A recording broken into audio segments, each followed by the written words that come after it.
10 worship leading hacks you've probably never heard of before. Number 1, listen to a song at 2 times speed to remove the emotional element of it. When picking out new songs, sometimes it's easy to get swept up in the emotion of them. And I'm not saying that emotion in music is bad. I think that that is one of the functions of music, and I think it's not necessarily a bad function of music. But sometimes we need to bypass the emotional element of the music so that we can better focus on what is being said, the words that we're going to be putting in our congregation's mouth.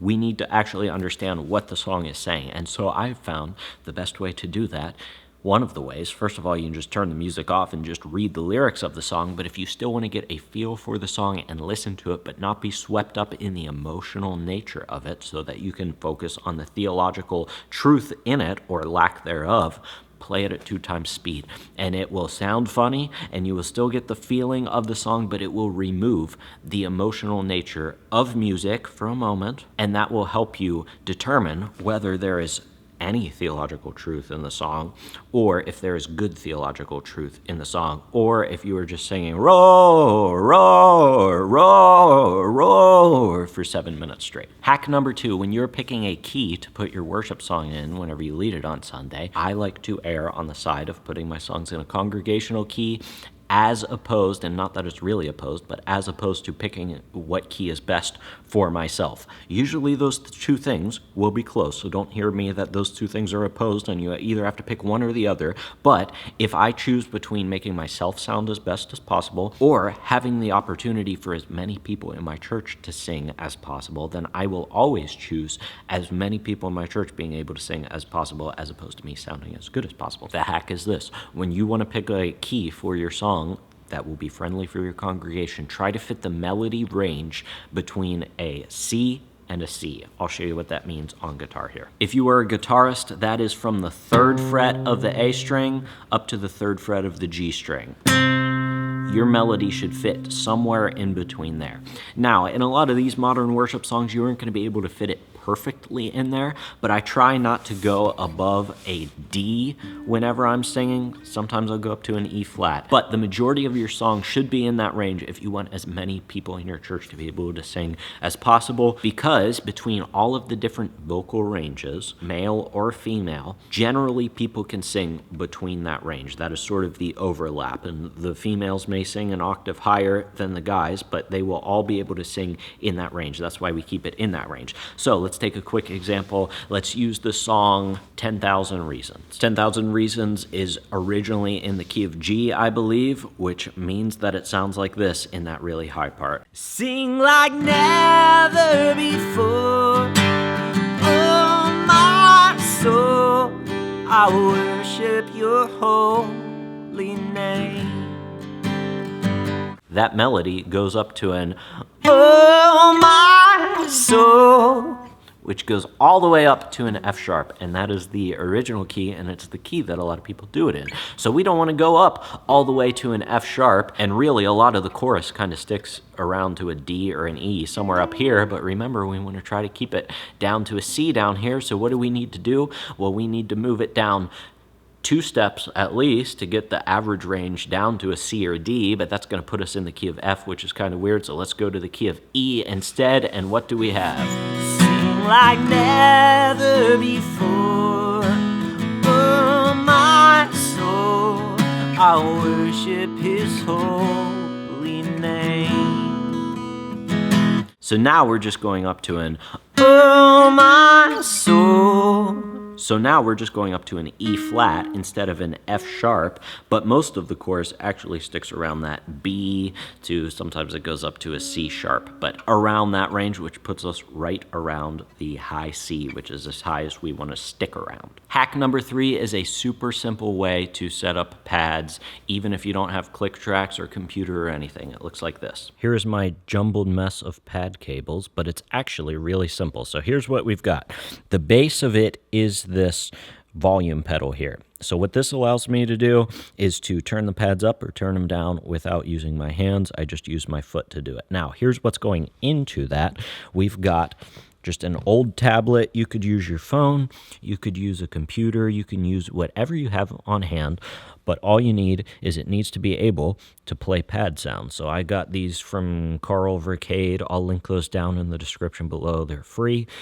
Put them on an iPad, put them on your phone, whatever it is, and then we're going to take a headphone out, so that is a, 3.5 millimeter cable, to a 1/4 inch cable, which goes into like where you would plug your guitar if you were using this for a guitar setup. But instead, we've got the pad going through there and then coming out. We just come out from here, and instead of going to an amp, we take an instrument cable and put it in a direct box. So the signal chain is this, super simple.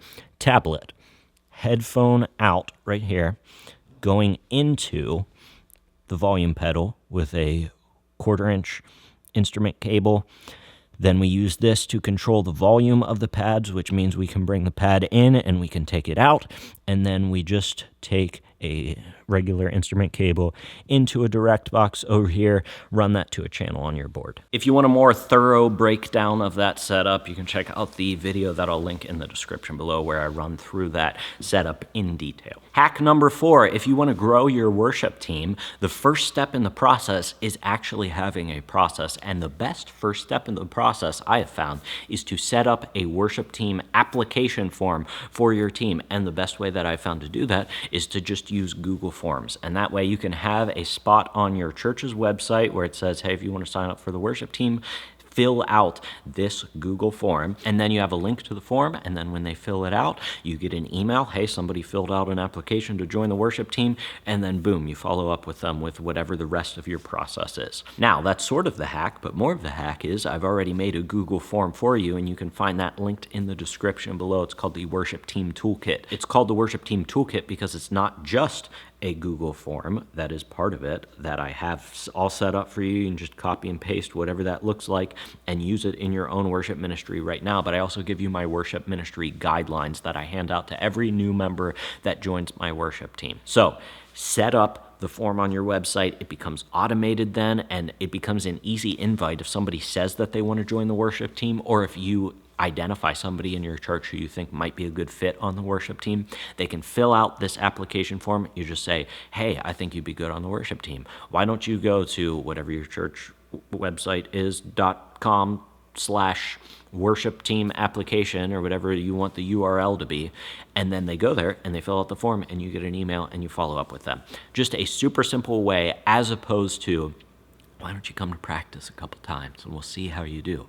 That's not a process. A process is fill out this application form, we'll do an interview/audition, see if you're a good fit for the team, and then you come to practice for a couple rehearsals, and then we put you on stage for Sunday. Hack number 5, if you have guys and girls on your team, males and females, and they both lead the same song, and the girls can't sing it in the guy key and the guy can't sing it in the girl key, then how do you navigate that transition? How do you change the key so that somebody, a different gender, can sing in that key? Well, the easiest step is to take the song, and if you're going from male to female, then bring it down 5 half steps. Alternatively, if you want to take a female-led song, traditionally female-led song, and put it in a key for a guy, you would bring it up 5 half steps. So let's take a song like What a Beautiful Name, traditionally a female-led song. I usually do it in E. I don't know what key it's originally in, but let's say it's in the key of E, and you do it like, this is the female version. You were the Word at the beginning, one with God the Lord Most High. And so we want to take that and make it a male-led song. So in order to do that, we need to take the key of E, go up 5 half steps, which would be E. We start in E, we go F, F sharp, G, G sharp, A. Now we're in A, so let's try it in A. You were the Word at the beginning, one with God the Lord Most High. Now, there's always going to be some play in that rule, but that is the general rule.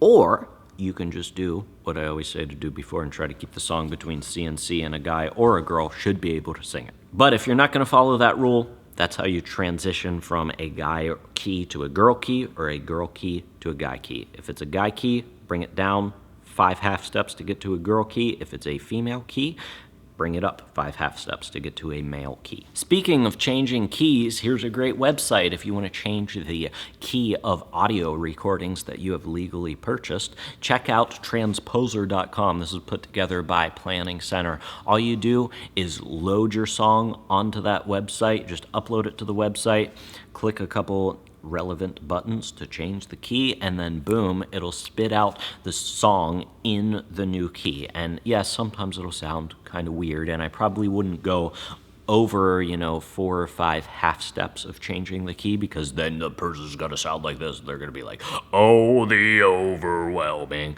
Or they're gonna sound like a chipmunk and be like, she finds solace on the banks beside the stream. Under the canopy of leaves she prays beneath. But if you are just shifting the key here or there, which you're probably going to do it like within 4 half steps of the original key, I would think, then you can use that website, and then you can send it out to your worship team, because what does your worship team need to practice along with before they show up at rehearsal? If you want them to be prepared for a rehearsal, they need an accurate chord chart. They need an MP3 in the key that you're going to do it in, and they need it in a timely manner, at least a week beforehand. So this helps you fulfill one of those things. It puts an MP3 that you have purchased legally into the correct key so that they can practice along with it. Transposer.com. Hack number 7, this is something that I do all the time. I rarely see people talk about it. But if you want to save yourself a lot of headache and a lot of time, did you know that you can schedule emails and text messages to be sent out at a further date? This means at the beginning of the week, if you talk to your team via email or via text message, either one, and you probably use Planning Center as well, but if you have some correspondence that you want to send out on Thursday, but it's not Thursday yet, and you're like, I know I'm going to have to do that in the future, but it's only Monday right now, you can do it right now. It's really easy if you have Gmail. I'm sure other email platforms can do this as well. But if you go to Gmail, you just type up your email, and then instead of clicking send, there's a little arrow button right beside the send thing, and when you click on that, it says something about scheduling your email. You click on that, you pick a time and a date, and then your email will automatically be sent out at that time and date.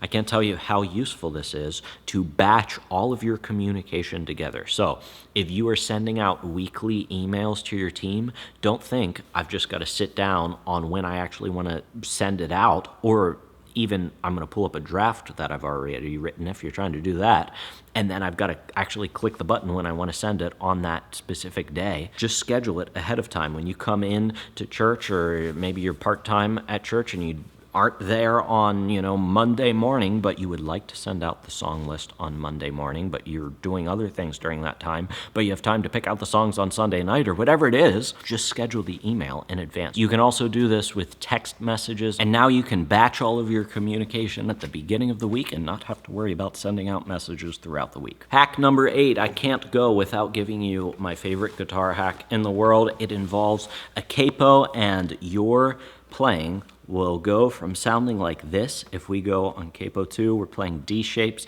It's the key of E. Your D chord would sound like this. Kind of weak and anemic, isn't it? And this is as big as your D chord can get here in the key of E. But the hack is this. Take your capo, turn it around. You've got to have a Kaiser capo or something similar for this. Turn it around so that the grip is near the bottom, and then we're just going to leave the bottom E string open. So only cover 5 strings, and that gives you a D chord that sounds like this. You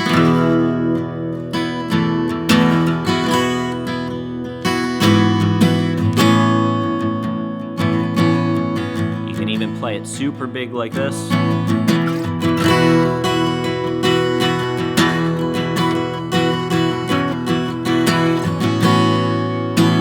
And boom, you've instantly beefed up your D chord in the key of E. I do this all the time. Anytime I play capo 2, key of E with D shapes, I'm always playing like this. You can also use this trick if you want to play in the key of E with C chords up here on the 4th fret. Same thing, we've only covered the A through E strings. We left the big fat bottom E open, and then we can play C shapes, and our C sounds like this.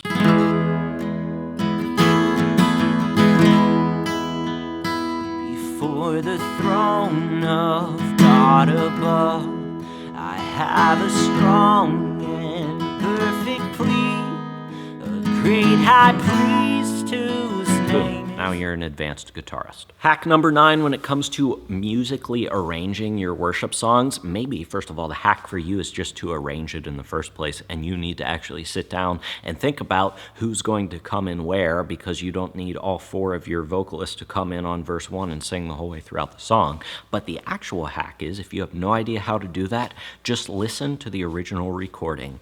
Sit down with a critical ear, listen to the recording, and write down when every instrument comes in and when it cuts out. And then you can listen to it again and write down like what they're playing. Are they playing a high jingly part? Are they playing like the bass is coming in with just one note at a time? Whatever it is, that you can take it the extra step that way. But even just the first step of writing down when people come in and when they cut out will instantly improve the arrangement of your worship songs, and it will make them sound 100 times better. And the hack is, you don't have to come up with it all by yourself, but producers were paid, I don't know how many thousands of dollars, or maybe it's not as much as I think it is, but they were paid money to come up with arranging the song, producing the song, figuring out what instruments were going to be used, what parts they were going to play, and where they were going to come in and out of the song. So you can just use the formula that some producer who knows what he's doing arranged the song in that way. You can just use that and apply it to your worship ministry, and you might have to shift some things around because you probably don't have the same exact instrumentation that the original recording does, but you can get close enough. And if you just do that exercise, in fact, just do that exercise with your team. At your next worship rehearsal, pick out a song that you guys do frequently, sit down, listen to it together.